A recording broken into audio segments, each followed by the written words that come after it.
Welcome back to episode 15 of the Double Down podcast presented by WaterWave. Today is Friday, January 27th, and I'm excited to be back on the mic with all you beautiful people. You know, it's been a month off with the holiday season and the start of the new year, taking a little break with finals, and excited to be back on the mic with you guys. We're in a little different location today. If you guys can tell, we're actually in Maturi Pavilion here on campus of the University of Minnesota.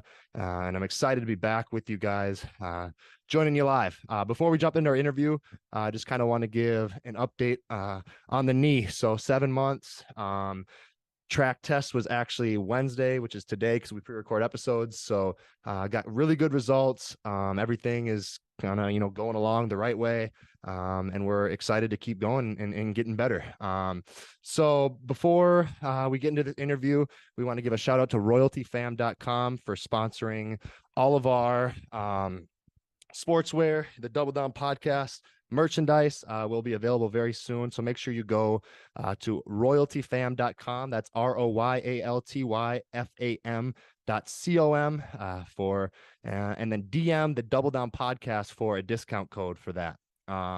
Today's feature interview is a special one to me because it's actually an interview that I definitely had on the radar early.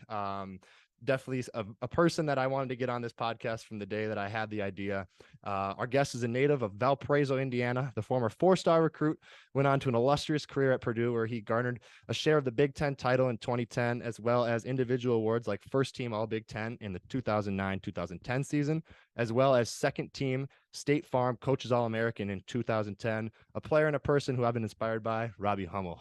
No, thank you for having me. Yeah, no, thank you for coming on. You know, I know you kind of got your own podcast and do a lot of podcasts, but we kind of do stuff different here on the Double Down podcast. We kind of dive deeper into, the mental and emotional side. So I'm excited to kind of get into that with you. With that being said, headed back to high school. Let's a couple of years ago, right? Yeah, it's a couple. Yeah, let's couple is right. Let's head back to that. Let's pause quick. I want to make sure your microphone's on just in case. But I can cut this part out. Perfect. Yep. All right. Headed back to high school. Tell me about the recruiting process. Kind of what was it like? And then at the end of the day, you ended up going to Purdue with teammate Scott Martin. You guys both decided to go with that illustrious Purdue class with Juwan Johnson, Etwan Moore. Kind of what made your decision easy to Purdue? Well, it wasn't easy. I was a ball boy for Homer Drew after the post Bryce years. So after Valpo had went to the Sweet 16 in 1998, I want to say it was 99 or 2000. You could write a letter to Homer Drew and ask to be a ball boy, and you would get to do it for like 4 or 5 games. And I was lucky. One of my best friends who I played baseball with, his dad ran the ball boys. So we would get the premier games. So I grew up, even though I was in the state of Indiana, I wasn't necessarily an Indiana fan or a Purdue fan or Notre Dame fan, which is what you normally have. I was a legitimate VU fan. I really liked Valparaiso.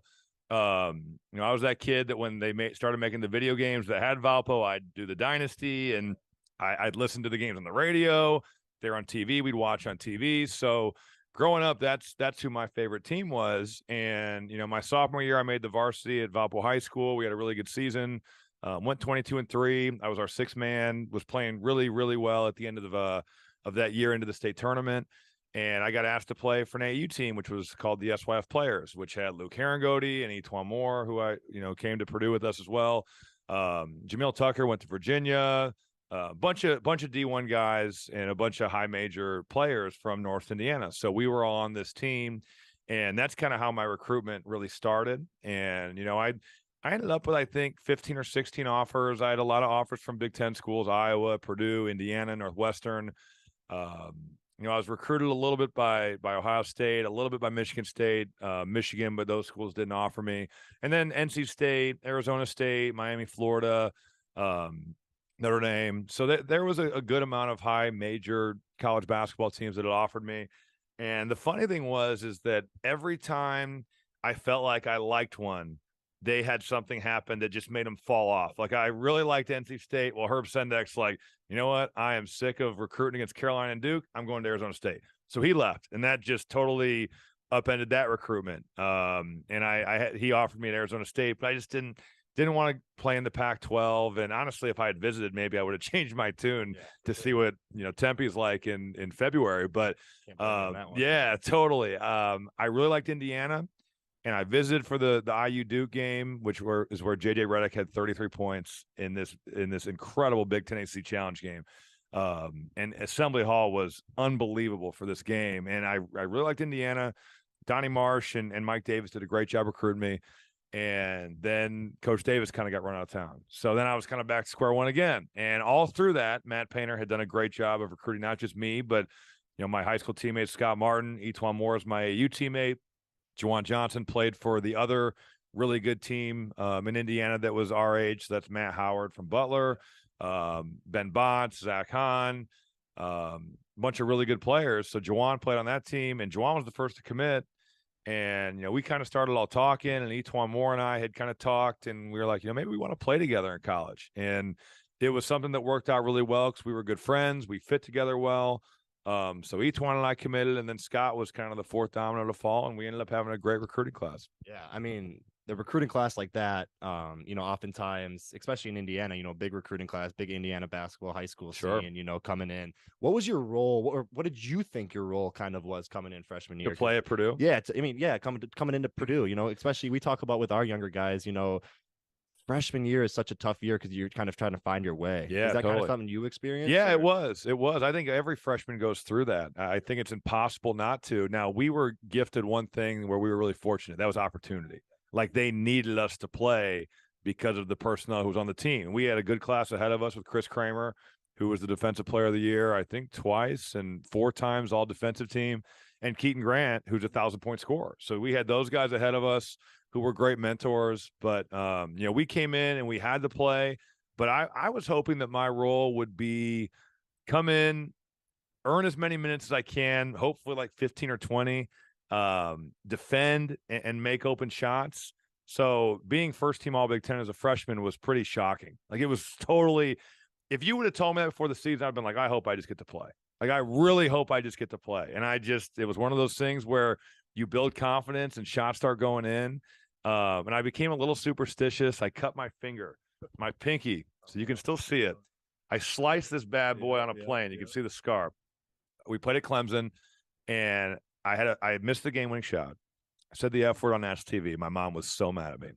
So mad at me. Like, legitimately called me after the game and was appalled. And we're flying home, and I get a cramp from playing like 32 minutes at Clemson in my hamstring. And I push myself up, and I catch my pinky in between the armrest and like the screw it's sitting on. And this thing is bleeding. Its blood is shooting up on the ceiling of the plane. I mean, it's squirting blood, like it's spraying blood out. And so they had to make this piece that went over the top, and it was this plastic hard shell. And I would tape it on. And I did it for every game the rest of my career in college. And then even into the pros until I was overseas in Spain, and it broke. Which maybe that's why my pro career wasn't as good. But I shot the ball I shot like 44 from 3 that year. You did 44.7. Yeah, right. You've done your homework. I was on fire, but it was like, so I got a little superstitious on it. I'd never let that thing go through college, and maybe I should have never just made another one. Yeah. But I hoped that I just played. That was really my goal. Yeah, and such a good attitude to have come in, because if you come in with that, I'm going to be first team All Big Ten. Yeah, I mean, that's not very realistic. Exactly. For most situations, and I was really lucky. It was really more of a product of our team's success. For sure. Yeah, and you talk about being first team Big Ten. You actually led the conference in 3-point percentage. You played 33 games. You started 31 of them. You talk about having an awesome year. Take us through kind of that summer going into the sophomore year. Obviously, you have a great year. You want to kind of replicate that, take another step. What did your game need? Like, what was the biggest step for you? I think for me, it was just progressing off of being more than just a 3-point shooter. Mm-hmm. I was starting to see, and I would see in my sophomore year, some of these coaches in the Big Ten who are so good. Yeah. They were going to be like, you know what? This dude never posts up. We'll just put a guard on him. We'll put Chester Frazier on him, who's now an assistant coach at Illinois. Yep. So Chester would guard me, and just, I couldn't score because or David Lighty would guard me, and it's same deal. I'm just like, man, this is different. So the ability to maybe take some of those smaller defenders inside, and then just continue to become a better athlete, become a better player, keep playing off the closeout. Because if you can make shots at this level, and any level really, in basketball, that opens the floor up for you so much, because people have to close out to you. Now it's different when you're driving it. You can get to your pull-up. So just becoming a better player, getting as good a shape as I could. We took a foreign trip to Australia, which was really cool. So we went to Sydney, Brisbane, and Cannes. Actually, kind of got whooped. Went 2-3. We played Dellavedova. Oh, really? He was like 19. That's ironic. Yeah, he was on the Australian Institute of Sport team, but we played these pro teams in Sydney and Brisbane and Cannes, and we only beat one of them, the team in Brisbane. Wow. We lost the Sydney team, we lost the Cannes team. And that started out the year, which in turn led to a pretty good year. Yeah, it did. Now, it was not without, ups and downs. Yeah, we sure. lost, I think we lost our first couple Big Ten games, kind of put ourselves behind the 8 ball. Lost at home on senior night to Northwestern, which I regret to this day because I played 3-on-3 with Craig Moore. I used to, and he still talks about this stupid game.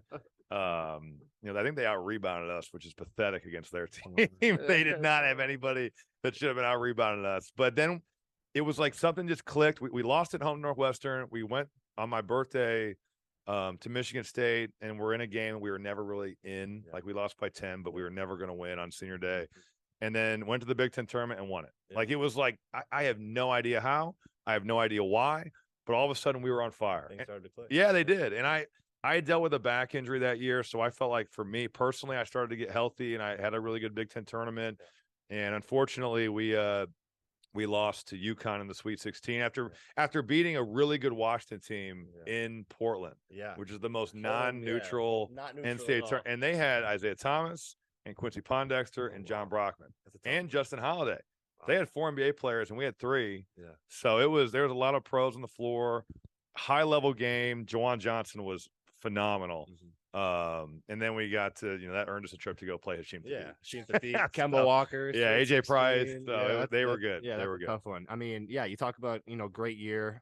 Was that when you were with Team USA? So I played this the following summer. Okay, so that summer. So after that, we lost to UConn. I made the US team, the US World University Games team.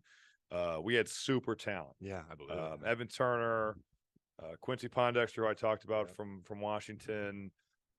Craig Brackens was like a mid first round pick. Jarvis Fernando, I think at the time was, and maybe still is, the all-time NCAA leader in block shots. Deshaun Butler, West Virginia. Lazar Hayward played in the NBA. James Anderson played in the NBA. Our point guards were Taylor Battle, who's an assistant in Northwestern now, Boo Booey's brother, and then Corey Fisher from Villanova. And then there's Deion Thomas from North Carolina. So we had a really good team. Lost in a game that I would say is heavily contested by at least our team with the officials. Lost to Russia. And that was a semifinal? In the semis. Yeah. We beat Serbia in a pool play game. And it was at Serbia in Belgrade. Too, right? Yeah. And it was, you think the Big Ten is great atmospheres. Oh, my God. Play the Serbian national team in Belgrade, and it is a different beast.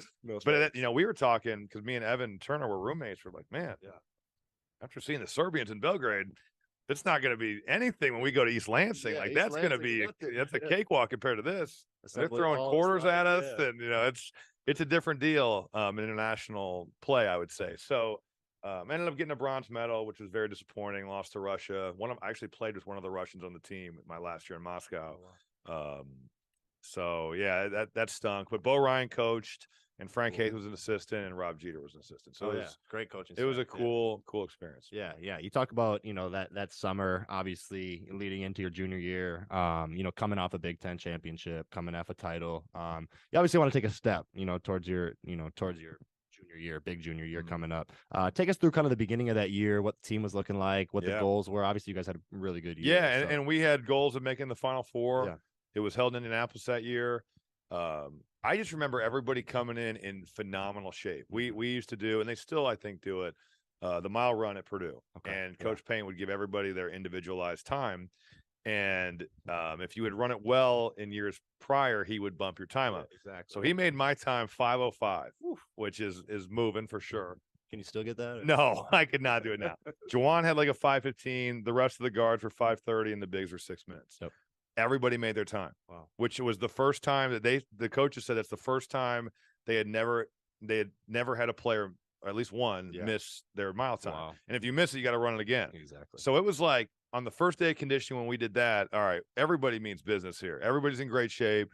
We're ready to roll with this thing. And we got off to a great start. We started 14-0. beat West Virginia, who was the number 4 or 6 ranked team in the country on New Year's Day, by 20. Won a neutral site game against Tennessee down in the Virgin Islands. They were a top 10 team. And then actually ended up losing 3 in a row, which was so bizarre. And we lost a game at home, or we lost it on the road first to Wisconsin. No shame there. They were a top 20 team, tough place to play. We actually won there our first 2 years at the Kohl Center. And then lost one to Ohio State at home where we were up by 10 and just gave the game away. Evan Turner went nuts in the second half, which I hate because he still talks shit about to this day. Of course. He is the ultimate trash talker for sure. And then we lost to Northwestern. So that was like, you go from on top of the world, and anyone that plays in the Big Ten has seen this. In the matter of a week or a week and a half, you can go from like, man, we're rolling. When are we going to lose? To God, when are we going to win again? And that's just how this league is. Yeah, no, you talk about those highs. You actually set a Mackey Arena record for hitting 8 3-points against Ohio State January 12th. The team's rolling, winning a lot of games. Then you guys head on the road, coming here, actually, the University of Minnesota, Williams Arena. You had 11 points to start that one off. And then you went down with the knee injury. Kind of just take us through what were the instant thoughts? Did you know right away? Had you been hurt before? Kind of what was going through? So I'd never really been hurt. I'd like rolled an ankle. I'd had a concussion in high school, but not a bad one. And it was never anything where I missed significant time. So the play goes where I'm kind of on the left wing and Etwan Moore has the ball, and he could have shot, which normally he would, and rightfully so. For sure, but he didn't, and he passed it, and I kind of just jab or ball fake to the left and then drive it really hard right. And I've got Damian Johnson guarding me, and like I've done a million times, I'm just trying to jump stop and either let him get by me and kind of go straight up, or even maybe just jump stop and jump into it. I don't know what it was going to be, but yeah. It's going to be something like that. And when I jump stopped, it literally felt like my leg exploded. Like I thought I broke my leg when it happened, and it was painful, and it scared the hell out of me. And I'm laying there, and I'm just like, dude, something is seriously wrong. It was a relief when I got to the ground and I was able to look at my leg and see that it's not still there. doing like Kevin Ware like type thing, or it's not my foot is twisted and like that's what it felt like had happened. So they kind of carry me off the floor, and this is probably the worst place to be carried off the floor because you got to be carried down the stairs. So I get down in the training room, and it's funny because Ryan Dodson is your guys' trainer, and he was a GA here. He'd been our trainer the year before. So he was in there, and Jeff Stein, our trainer, was in there, and there was a team doctor who came and examined me. And I remember asking him, because after about 4 or 5 minutes, the pain had gone away. Like it hurt really bad right away, and then it was nothing. And so I asked this doctor as he's examining me, I'm like, Doc, I'm feeling better. You think I can go back in tonight? And he hit me with like, not tonight, son. We're gonna get some testing done. And figure out. And that's when all right, this is not good. Especially the second time around. Too. Totally. So we have to fly back to West Lafayette. And in the back of my mind, I think I knew like my season is probably done, which is devastating because you're the number 3 team in the country. Kentucky and Kansas has just lost in that week. We're going to be the number 1 team in the country, which Purdue had never been until last year. So for our program, that would have been an unbelievable accomplishment, especially because when we committed, Purdue was in last place. So, and they had definitely made strides. My senior year, they ended up making the NCAA tournament and doing some really positive things and kind of riding Carl Landry and David Teague. But it would have been a huge achievement for us. And then you're talking about the NCAA tournament, and which was the Final Four in Indianapolis. Indianapolis. So like the whole season was building up to that. And we closed out every huddle Final Four. Like it wasn't even Big Ten championship. We'd done that. We'd won the Big Ten tournament. And that was the regular season was certainly a goal too. And I'm glad that we got that. But it was devastating. It totally was. It still is. Like, I don't know how it will ever not be. Because I still do feel guilty for like, man, my knee cost us a chance to go to the Final Four. And that sucks. Is that kind of an attitude you had initially, or was that kind of like an attitude that became developed? Because I had it initially. I think. And if we would have still went, that would have been amazing. But even like winning the Big Ten regular season title kind of felt cheapened to me because everybody was happy, and I think everybody felt this way, but deep down in the back of everyone's mind, I was like, well, this kind of sucks. Kind of like Villanova going to the Final Four this year. They were all hyped, but their boy just blew his Achilles, that that stinks to deal with. So I think we were all reeling, and we had some games that were just horrific after that. We played Michigan State the next game and scored like 47 points. We played Minnesota in the Big Ten tournament. I think we had 9 at halftime. So we really regrouped to even make the Sweet 16 because we were struggling. It was definitely a tough deal, but I was proud of the guys for making it. We lost to Duke, who won the whole thing. Yeah, who ended up going and playing Butler. Kyle Wiltshire, I think he had like 24 of the national championship. Kyle Singer. Yeah, there you go. When you went down, obviously you get back to Purdue, you get all the tests, you find out ACL's torn, you're going to be out for, they tell you 6 to 9 months type of deal. Was your attitude like, hey, let's get this surgery done, let's get going, we're going to get back for next year? Where did you go mentally? Like, what kind of place did you go to? I was really positive. I had surgery on my 21st birthday, which sucks. Yeah. It really sucks. The worst. That's the worst. My 21st birthday was spent in the hospital having surgery. And I spent a week there in Indianapolis, and I was just totally focused on getting back and hoping and praying that Etwan and Juwan would come back for their senior year. Because that was like, we came in together. We want to finish it together. We're going to be ranked in the top 2 or 3 teams nationally here. And obviously, if they had gotten the feedback they wanted, I couldn't blame those guys for leaving. But I was hoping selfishly, I don't blame you. They would come back. Because it was going to be hard enough. Kramer was graduating, Keaton was graduating, but we had Lewis Jackson, we had Tyrone Johnson, who was a really good player as a freshman. Kelsey Barlow was an all-freshman player that junior year. So we had plenty of pieces back. We had a really good team. Ryan Smith, DJ Bird, like those guys were good players. So it was a very positive outlook, I would say, considering what had just happened. And especially coming off of the year you had, what you're capable of doing. You've been doing it. And it's like, it's one of those deals where it's like, hey, it's February. I don't got to play, Big Ten season until probably December. Even, right. At that time it was January. We didn't have the early conference games. So you're in the back of your head. And it's like, hey, maybe I missed a little. Or ease my way back in. Ease your way into it. Exactly. Totally. And then you get healthy, you go through the whole process, and then something happens again. Take us kind of through that day. It was a practice. Actually, ironically, Purdue was playing Minnesota in football. And every time I walk into this building, you never know, lightning might strike me here. This is the best place for you to be. It was a weird coincidence for sure, but we were practicing at the co-rec because at the time we didn't have the practice facility that they have now. And the women were practicing because it was a football Saturday, so everybody's having visits and recruits, and so both teams practiced at the same time. It was our turn to go to the co-rec. So we're at the student rec center and practicing, and I just jumped up to contest the layup, and I landed, and I felt it, and it didn't hurt nearly as bad, but I knew the feeling. Like you know it, I think, from when you do this. So I knew it was torn. I had to ride in a golf cart back. Fans are like, "Robbie, what's up?" And I'm like, wait till you guys find out what you're about to hear. Seriously, when you guys hear this is not good. So I got examined again, and it was just a miserable day. It really was. It was depressing. And that's where the first one, while it was sad and sucked, you were like, all right, well, I'll just get back. The second one, you're like, dude, I might never play again. Like I literally might not play basketball again. And that was a tough kind of pill to swallow because I love the game. And I was also looking at like, dude, I'm so close to making the NBA. So close. Like I have put myself in such a position. And if you told me when I was, 15 years old, like this is going to be your chance, I'd be like, oh my God, sign me up. Yeah, exactly. So it was, the second one hit me really hard mentally. Yeah. And you talk about, that kind of feeling of, hey, I might never play again. Hey, what does basketball even have in store for me? Hey, is basketball even worth it? Yeah. Those different emotions that are kind of going, what allowed you to kind of flush those things, or not even flush them, but just like find the positive versus, that negative. I felt like I had a real desire to get back and playing games like we just watched tonight. Yeah. Like you get that crowd, you get the venues here in the Big Ten. And when that's over, that's done. Right. Like even when you go play overseas, unless you're playing in the NBA playoffs, because I played in the NBA for a couple of years just down the street of the Target Center. We had some really terrible crowds because our team was not good. Especially my second year. It's not the same as playing Michigan State on CBS or Ohio State on ESPN on a Super Tuesday. It's a different locker room, too. It's a different situation in your life. So I kept a focus on that. Like I want to play in these big time environments one more time because I get one more go around at this.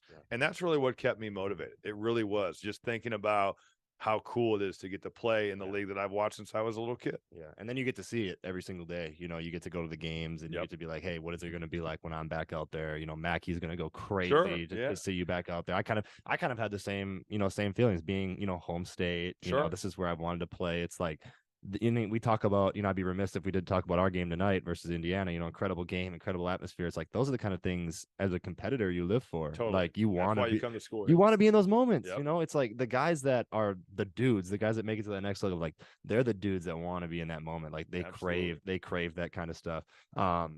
When does your confidence back? Because coming off double, 2 ACLs, back to back, you probably never were able to like fully. I mean, you fully recovered. But I don't think I was ever the same. Yeah, and not that I was a great athlete, but I didn't have the same pop. Yeah. I felt like. Yeah. But it took me a while to get back even close. I had some false confidence early. I had a couple games that were like big games where I just made shots. Yeah. But I got into January and I was abysmal in the month of January. Wow. Like for like a 3-week stretch. I remember my dad after a game where I went like 3 for 17, like just awful. And it was, in fairness to myself, I guess the team was totally different. I felt like I had to really score, even though I just needed to play. Yeah. Like if I was open, shoot. If you're not, move it. Like that's always how I've been. Yeah. That was your game. And I felt like, well, Juwan's gone and Etuan's gone, and I'm gonna have to create more and shoot more. Yeah. When that really probably wasn't the best thought for me. I needed to be aggressive, but I needed to pass too. And I probably was forcing too much offensively, but I also just didn't have any pop in my legs. Yeah. Like I was shooting these shots, everything felt flat, everything felt short. But in February, I finally got some rest, I think, in a stretch, and I saw the ball go in, which is like, the ultimate medication. Yeah, for sure. And I just caught fire in February. Like I was making shots and I was scoring and making plays, and that felt really good because it really was a push for us. We won at Michigan, which basically got us in the NCAA tournament. We were on the bubble. Yeah. And the NIT was like, this is not an option. Yeah, I've played in the NCAA tournament 3 times. We went the year I set out. We have to finish in the NCAA tournament. Yeah. So luckily I played really, really well in February and had a pretty good March. But yeah, it was tough. I mean, I'm like, dude, I'm a shell of myself in January. Yeah. And it's like, am I ever going to get this back? Mm-hmm. And you're thinking like, man, I was close to the NBA. What NBA team is going to want this shit? Yeah. Like, no, you're right. I am terrible. Yeah, that kind of leads into my next question too. It was that kind of, obviously with a guy of what you've done and, you talk about preseason APL American, you talk about Big Ten, conference MVP tournament, like obviously your sights are set in the NBA, what's the next step. Did those kind of injuries kind of like tell you, hey, you're not going to go, or did it creeps doubt in your mind for sure. But I think you just have to think like, dude, this is a process. Yeah. You didn't play basketball for 17 months. Yeah. How can you just walk back out here in the Big Ten conference and be who you were? Yeah. Like it's going to take some time. It's going to take some adapting to get used to what you are now. Mm-hmm. And again, I wasn't Vince Carter by any means. Like I was not like going up and putting my elbow in the rim, but just even like rebounds where it felt like, well, I used to just go get these. Mm-hmm. And now I have just guys flying over the top of me and I'm not even close, So, and it helped that it did start to come back. Like I got some pop back in my legs. And again, making shots is the ultimate cure. Like now I can play out the closeout. Now I feel confident. And that was big for me. That really, really helped me. Yeah. And you talk about a year where it's like, coming off the double and it's like, you obviously you want to have success. You want to go to the tournament. You want to avoid the NIT. You got a taste of it. You don't want more. How hard was that kind of just that process of, coming together with a team when you haven't, because we talk about, we talked on the way up here about you're a part of the team, but you kind of feel isolated a little bit when you're on the bench. The worst part about being hurt. Yeah. How did you kind of integrate yourself back into that, and what kind of steps did you kind of take to feel confident in that role? It's such a miserable feeling because even though practice at times in a season as long as college basketball that stretches across 2 semesters, you definitely miss it. And you're watching your teammates go through some struggle and some hard times. Mm-hmm. And, you're just sitting there watching and you're doing your rehab. You're doing step downs. You're doing leg press. You're doing like these exercises that suck. And I know you've done every one of these friggin' things. So basic. You're sitting on the extension board. You're doing the shuttle for your quad. You're just doing all these boring exercises, and then you're icing your knees. And you're sitting there and you're watching practice and you're just like, man, I want to be out there. So I think it was just important to me to think once again, like, all right, you're not going to get all this back immediately,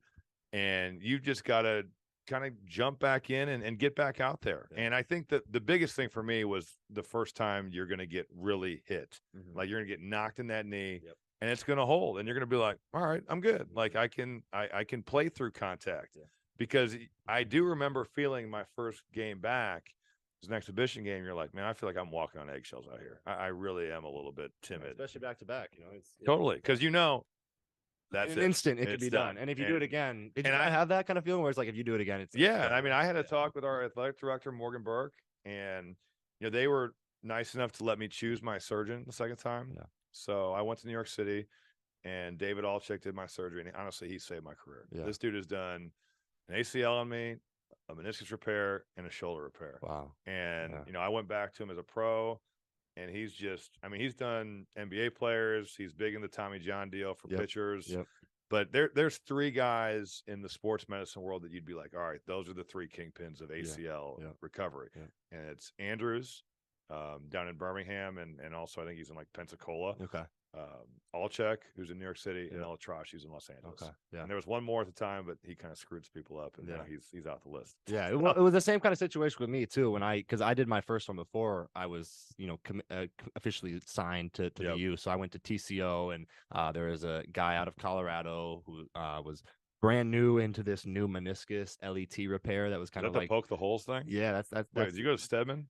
No, I went to Dr. Robert LaPrade. Okay. I don't know if you know that name at all. Stedman was doing the poke the holes thing too. Yeah. So this one was so it was out of Colorado too. Okay. So they must have been they probably were together or something. But yeah, they took that IT band and they like ripped it and they flipped it over and then they like hammer a nail in. So I got like both of my for a meniscus repair. This is for a meniscus. So I messed up my meniscus. Yeah. Out laterally pretty bad, and it was he actually did. I think he did Russell Westbrook's too when Russell Westbrook tore his meniscus. He did Adrian Peterson's ACL. So and then when I was back on campus, I had the choice: do I go with the team doctors or do I go with somebody that I trusted because I really felt good after the first one. So I decided to go that route. End up now it's 7 months after. I think my next question kind of is. You talk about your career in whole. Obviously, you talk about the opportunity to go to the league. You're the 58th pick in the 2012 draft. So you make that a realization, make it come true. Is there anything you wish that would have kind of changed out of your career that didn't because of the injury? I have a very complicated relationship with my professional basketball career. If you had told me when I was in 5th grade and I'm watching Michael Jordan, I'm watching Bryce Drew, and I'm watching all these players I look up to, that you're like, all right, you're going to play in the NBA for 2 years, and you're going to be an All-American at Purdue, and you're going to play overseas for Giorgio Armani's team, and you're going to play in Moscow, and you're going to play in Spain, and get to experience and make the playoffs in Spain, and have a great season in Spain as a rookie. And you're going to get to experience that. I'd have been like, man, sign me the hell up. Like, that sounds great. Yeah, exactly. I live in Valparaiso, Indiana, where there's been one pro, one guy make the NBA, Bryce Drew, So it's like, I would take that in a heartbeat. But once you get to Purdue and you start to have success and you're looking at like, man, you're an All-American and you're like seeing yourself on draft boards and you're playing the best basketball you've ever played in your life. And then it all gets taken from you and physically everything changes in that one instant here at the barn. I don't know how I feel. Like I don't know if I had a good pro career or not. I really don't. And I really battle that. And I think announcing has helped that because it's kept me in the game and it's something I can work towards and try to get better at it, much like I would do as a player. And it just keeps me in basketball. Because for most people, when basketball ends, you're just like, man, this shit's over. Like I got to go get a real job. Which is terrifying. People, for sure. No, it is. No doubt. So to answer your question, I don't know if I would change anything. But I really am conflicted on whether I'm like, yo, you had a great run, or you're like, dude, that's really disappointing. You should have played in the league for 10 years. Well, exactly. And we spoke about JJ earlier. I'm a big fan of JJ's pod. And Victor Oladipo was on it, and he always kept saying the word fortunately instead of unfortunately. And I hear unfortunately a lot. Everybody says, oh, it's so unfortunate you tore your ACL. It's so unfortunate. And now I've kind of like flipped that kind of script in my head. It's like, hey, it's I'm fortunate because it made me into, who I am. Maybe I'm not going to have the exact career that I, planned on having and but it kind of turned me into the guy I am today. So, I think that's a good way to look at it. Positive thing out of it. Oh gosh. Of course. Our nutritionist is calling me. Get those post-game nutrients in there. Yeah, right. All right. All right. So you end up being 58th pick, 2012 NBA draft. So quick fire Minneapolis questions because you were here wrapping up. East Metro or West Metro? Boy, I don't even know what that is. That's like east side of Minneapolis or like So west? Like where'd you live? So I lived in the warehouse district across from Bar La Grasse my first year, and I lived in Uptown my second year. Okay, over by so more west side. I guess I am. Yeah, but I haven't heard west that. side. Yeah, that's the real Minneapolis. That's kind of how we describe it because Minneapolis is kind of more west and St. Paul's kind of more east. So I kind of claim St. Paul because I'm from St. Paul. Gotcha. So I was more Minneapolis. Best pizza place, Minneapolis, St. Paul. Pizza. Man. And this can be like a 2012, 2013. Yeah. I'm trying to think of what the place was called that we always went to, that we'd always get. And now wasn't Black, was it? It's down by the Target Center.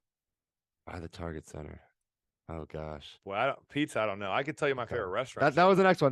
What's the best? Like, you get a win. Lakers aren't down. You beat the Lakers. Where are you guys going to eat? It would have been Murray's for sure, or Bar La Grasse, but I love Murray's. Yeah, I used to go on that radio show with Sid Hartman. Yep.